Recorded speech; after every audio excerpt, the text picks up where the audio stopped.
कि आपने इस अध्यक्षीय जिम्मेदारी दी इस सत्र की। हमारे जितने भी वक्ता थे, 5 वक्ताओं ने अपने विचार व्यक्त किए इस सत्र में।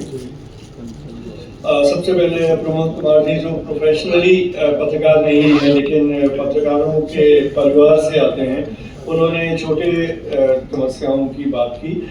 छोटे समाचार पत्रों की समस्याएं हमेशा से थी, 50 साल पहले भी थी, आज भी थी, लेकिन चूंकि अब समय बदल चुका है तो हमारे सामने समस्याओं के साथ साथ संभावनाएं भी।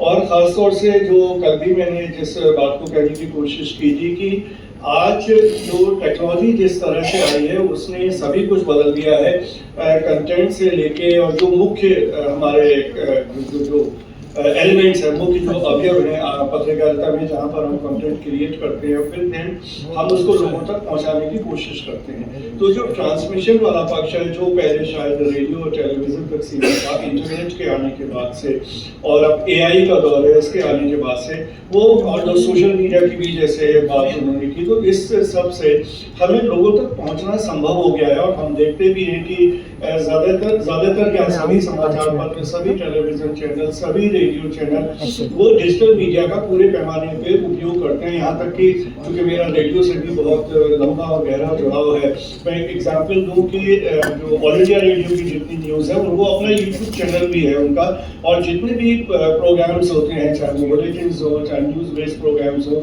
सबके वो, जबकि हम सामान्यतः ये समझते हैं कि यूट्यूब एक वीडियो का प्लेटफॉर्म है, लेकिन वो ऑडियो फॉर्म को भी सारा यूट्यूब पर उनका जाता है। तो अब जिस तरह की टेक्नोलॉजी है और जिस तरह का हम कहते हैं कि जो एक प्लेटफॉर्म और दूसरे प्लेटफॉर्म के बीच में जिस तरह का तालमेल और सामंजस्य है, तो उसकी वजह से जो समस्याएं हैं उसमें संभावनाएं भी हैं और आगे के लिए कुछ नया करने की जरूरत भी है।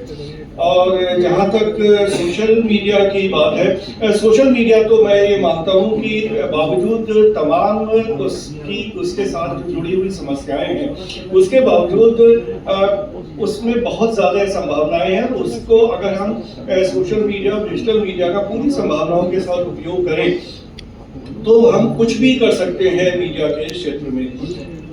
उसके बाद मैं जिक्र करना चाहूँगा, हमारी जो दूसरी वक्ता थी बरुआ जी, जो असम से आई हैं, वो बहुत ही अच्छी बात की। जो कल मैंने एक बात कही थी, अभी जो समय है ये एक भाषा का समय नहीं है। पहले भी उस तरह से हम कहेंगे तो नहीं था, क्योंकि सारी भारतीय भाषाओं में लिखा जा रहा था, सारे भारतीय भाषाओं में अखबार निकल रहे थे।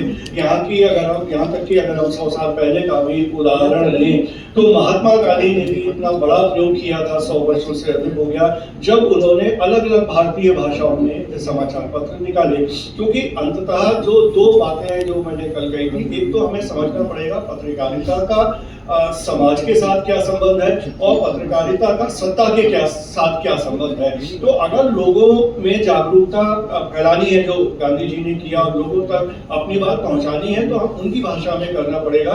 और आज इतने समय के बाद फिर वही समय है जहां पर हर कंटेंट, ज्यादातर कंटेंट, चाहे वो हम टेलीविजन चैनल की बात करें, चाहे हम ओटीटी पे जितने एंटरटेनमेंट प्रोग्राम्स हैं उनकी बात करें, कई भाषाओं में एक साथ कंटेंट जनरेट हो रहा है। जितनी आप वेब सीरीज देखिए, एक साथ कई भारतीय भाषाओं में आ रही है। तो जब इस तरह की भाषाओं का दौर है तो मैडम बरुआ ने बहुत ही अच्छी बात की, जो उन्होंने बोला और जो मैं समझ पाया कि वो असमिया और हिंदी को मिला के जिस तरह का काम कर रहे हैं, जो अनुवाद का काम कर रहे हैं, और उसके साथ साथ इंग्लिश में भी उन्होंने जिस तरह का काम किया, बांग्ला में जिस तरह का काम किया। तो अगर इस तरह का काम हम किसी भी स्तर पर कर पाते हैं जहाँ पर एक से ज्यादा भारतीय भाषाएं और विदेशी भाषाएं, इनके बीच में कुछ तालमेल हो सकता है, तो मुझे लगता है कि वो आज के समाज में और आज के जो रिसीवर है, जो पाठक या दर्शक और जो व्यूअर है, उसके लिहाज से बहुत महत्वपूर्ण काम होगा।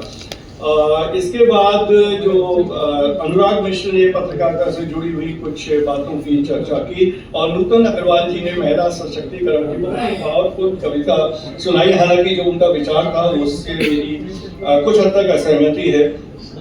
क्योंकि हम जब भी वीमेन एम्पावरमेंट की बात करते हैं, महिला सशक्तिकरण की बात करते हैं, विचार बहुत महत्वपूर्ण हो जाता है। इनफैक्ट जब हम पूरी पत्रकारिता की बात करते हैं तो विचार बहुत महत्वपूर्ण है। भाषा निश्चित रूप से जरूरी है, और हम आज उदंत मार्कंड को याद कर रहे हैं, जुगल किशोर शुक्ल जी को याद कर रहे हैं, क्योंकि उन्होंने हिंदी में पहला अखबार निकाला। लेकिन भाषा अल्टीमेटली एक माध्यम है। सबसे महत्वपूर्ण है कि हम भाषा के माध्यम से क्या कहना चाहते हैं, अपनी क्या बात लोगों तक पहुंचाना चाहते हैं। तो इसी तरह महिला सशक्तिकरण की जब बात आती है तो इसमें भी बहुत तरह के विचार हैं, और संभवतः मैं उसमें थोड़ा सा अलग तरह से सोचता हूँ, लेकिन ये चूंकि विषयांतर होगा मैं उसमें नहीं जाऊंगा।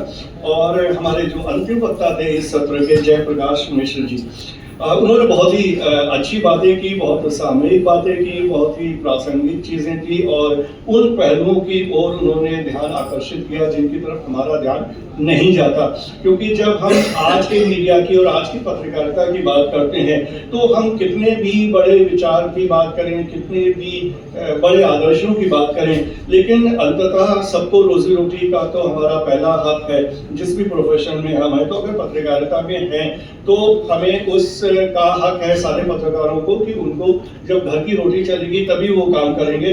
अब ये ब्रिटिश काल है नहीं जहां पर हम सारी बलिदान, सारी सेक्रीफाइसेस करके और पत्रकारिता करें। उस समय हमारा एक अलग तरह का लक्ष्य था, विदेशी शासन था, तो उससे मुक्ति पानी थी, स्वतंत्रता की भावना थी। लेकिन अब वो समय नहीं है, तो आज के समय में वो पहली जिम्मेदारी है। और शासन से तो मुझे लगता है कि हमें ज्यादा उम्मीद नहीं करनी चाहिए। केंद्र सरकार हो, राज्य सरकार हो, ए पार्टी हो, बी पार्टी हो, सी पार्टी हो, उससे कोई फर्क नहीं पड़ता।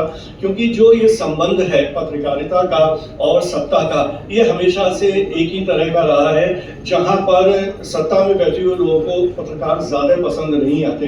हालांकि अब उसके आज के समय में कुछ अपवाद भी हैं, लेकिन मूल रूप से वो समस्याएं हैं। और जो हम रोजी रोटी की बात कर रहे हैं, वो भी एक ऐसा पक्ष है, अगर आज की पत्रकारिता में भी हम करें, जितने भी बड़े मीडिया संस्थान हैं जहां पर पूंजी मुख्य आधार है, और उसको मैं बेसिकली कैपिटल इंटेंसिव मीडिया या पूंजी आधारित मीडिया कहता हूं।